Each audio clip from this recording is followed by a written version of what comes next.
Assalamualaikum warahmatullahi wabarakatuh, and good afternoon everyone. Now I'm going to start this session with a morbid question. Have you ever loved someone? Have you ever lost someone that you love? Okay. Alright. 20 seconds April 2024. It might seem like just another date to you, but to me, that was the date when my whole world changed. On the same date every year, I will be reminded of the day I lost my mother. Now, there are many definitions of grief in the dictionary, but all of them are similar. But according to the Cambridge Dictionary, grief can be defined as a very great sadness, especially at the death of someone.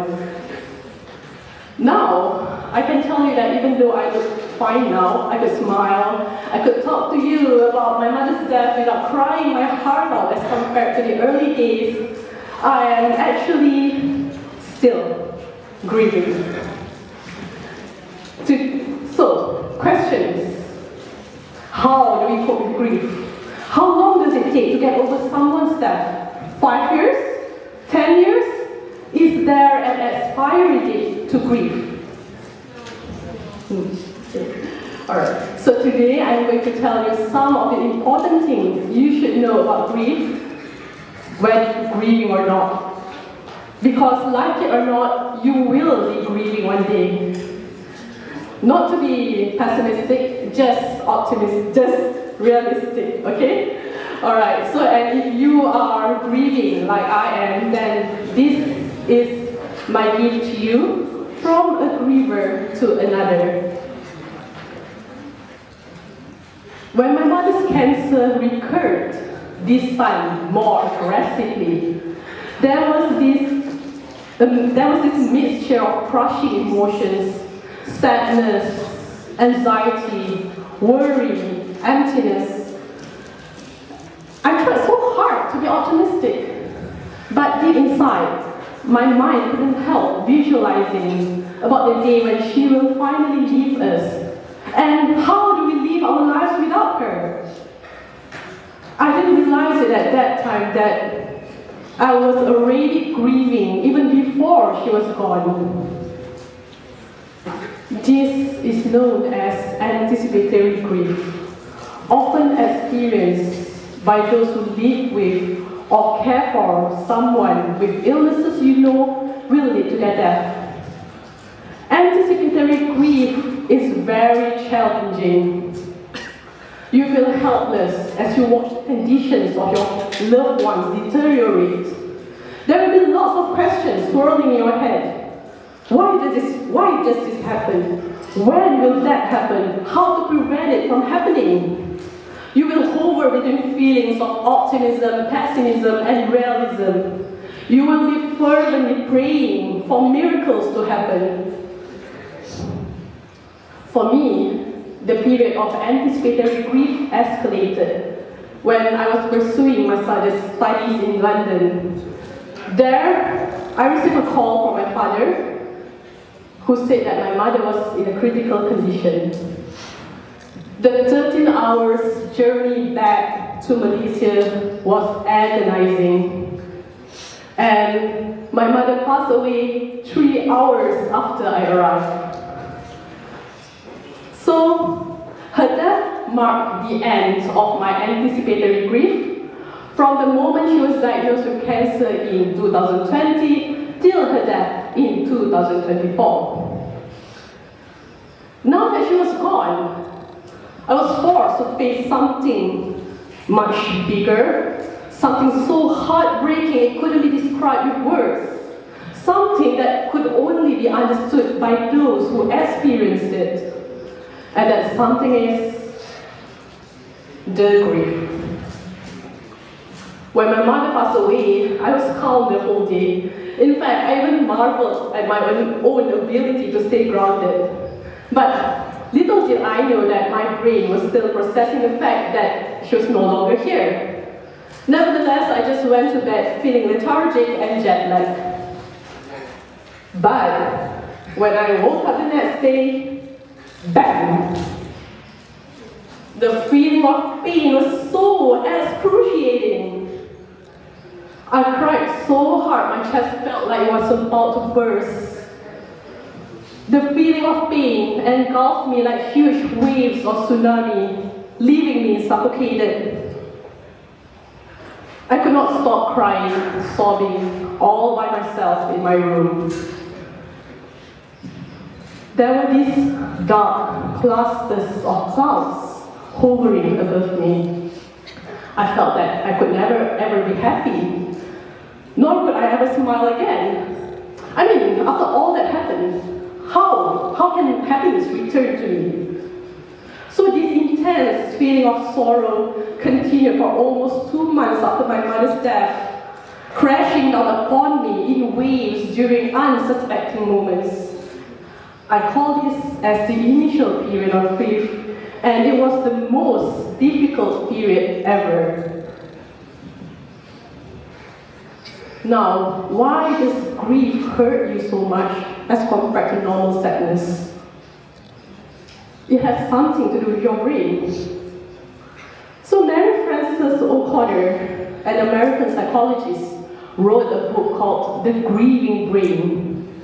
In her book, she said that grieving is really hard, especially in the early stage, as the brain is trying to make a sense of what is happening. And so, based on her book, I shall briefly explain what happens to your brain when you are grieving. So, first of all, our brain is operating like a map. There is this destination, and our brain will form all sorts of connections and pathways for us to reach our destination. In this case, my mother, she was my brain destination. When she was still around, I knew that I could reach her anytime I wanted by just giving her a call. Even though I couldn't see her, I knew that she was still around. But when she passed away, my brain couldn't locate her anymore. I was forced to face the fact that those phone calls would remain unanswered and that I could never ever speak or talk to her anymore.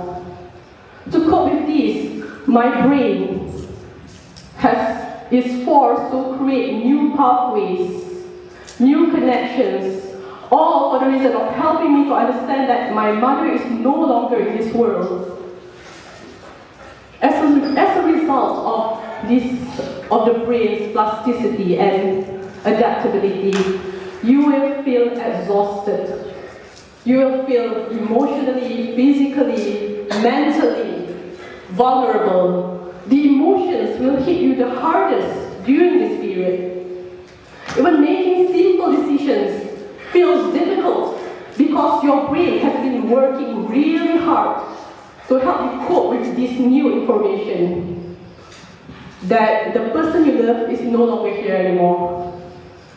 And so I finally got an inkling of what happened to my brain during the grieving period, and it helped me to understand my emotions better. So, one question. How long does this intense period of grief last? Different people, they grieve differently, and there is no specific or definite timeline on how long a person should take to grieve. However, some people, they might experience this condition called complicated grief or prolonged grief disorder. A person might experience intense, long-lasting symptoms of grief together with other ongoing difficulties and problems in coping with life for more than 6 months after someone's death. The symptoms of complicated grief are similar to the symptoms of other mental health conditions such as depression. So when this happens, seeking the help of professional counselors or psychologists could create a huge difference. not have to bottle everything up by yourself, nor do you have to force yourself to be strong, believing that time alone can heal everything. In fact, seeking help is a sign of strength. So, how do you cope with grief? In my quest of coping with grief, I did these 4 things, among others. Walking.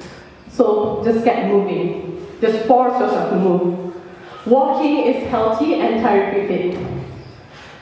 It helps you to regulate your emotions better. You can do it by yourself or with a companion. Praying. It doesn't matter which religions or faith you hold. For me, religion and praying helps me to make a sense of what is happening. Writing. I kept a grief diary on my phone after my mother's death. I wrote in the diary every day for almost 2 months. And definitely the act of writing is cathartic and therapeutic, and it makes me feel better. Therapy. I was fortunate because my university provided counseling sessions to those who experience bereavement. And so I got myself 8 counseling sessions for free. So it shows how meaningful and helpful it can be when institutions and organizations such as schools, universities, and workplaces provide. If those universities and workplaces can provide support to those who are grieving. And one important question, how do I move on? How do you move on? Have I moved on from my mother's death? Okay, almost 2 years had passed since her death. The common consensus is that I should return back to normal, to who I was before. People around me might think that I've moved on, but how can life return back to normal when you had lost someone you really love? And this is another important thing I should tell you about grief. Moving on is the biggest lie we tell to those who are grieving. In reality, there is no such thing as moving on. You just have to live with the fact that the person you love are not here anymore, and the grief won't ever disappear. However, you can choose to move forward with grief. Knowing these 3 facts helps me to move forward with grief. Fact number 1, life is short, embrace it. Just do what you want without waiting for others to do it with you, or don't wait for the perfect time to do what you want. So my mother and I, we had these plans of touring Europe together after I graduated, but that was no longer possible. And me knowing that time is short, life is fragile, there's no perfect time, and decided to just carry on with the plan anyway, knowing that my mother would have approved of this plan. And so I traveled anyway with my friends or by myself by bringing the spirits of my mother with me in my heart. And so I could sense that she was seeing the places that I visited, and she was walking with me along the cobbled streets of Prague. Second fact, grief doesn't disappear, you just have to grow around it. Growing around grief means that finding purpose in grief. It means creating new memories, joy, and experiences, honoring the legacy of your loved one. I had done a number of things which I'm sure would have made my mother proud, and one of it is by standing here talking about her and grief. And lastly, love remains. Even when the person you love is no longer physically present, they are always here in your heart, through the memories that you shared and created together. Grief is a reminder that you love someone and that you were loved by someone. It is proof that the love and connection you have with each other won't ever disappear. Now, isn't grief a beautiful thing? This is my gift to those who are grieving and to those who might experience, who will experience grief one day. I hope that you will take this gift from me and give it to those in need. With that, thank you.